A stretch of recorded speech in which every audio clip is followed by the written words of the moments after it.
एक video viral झाला होता.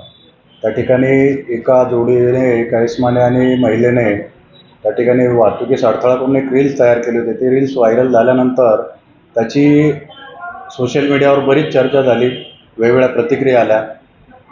त्या व्हायरल व्हिडिओच्या अनुषंगाने आम्ही शोध घेतला, त्या इसमाचा शोध घेतला आणि त्याचा शोध घेऊन त्याच्यावर गाडगेनगर पोलीस ठाणे गुन्हा रजिस्टर क्रमांक 298/25 कलम 285 भारतीय न्याय संहिता सह 110, 117, 135 महाराष्ट्र पोलीस कायद्याप्रमाणे कारवाई करण्यात आलेली आहे.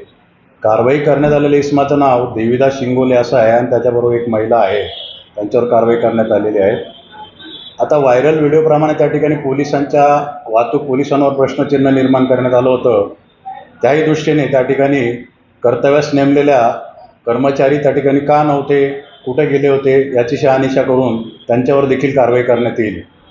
मी पुन्हा एकदा या माध्यमातून जनतेला आवाहन करतो की अशा प्रकारचे कोणतेही रील्स सार्वजनिक ठिकाणी सार्वजनिक जनतेला त्रास होईल अशा प्रकारे करू नये.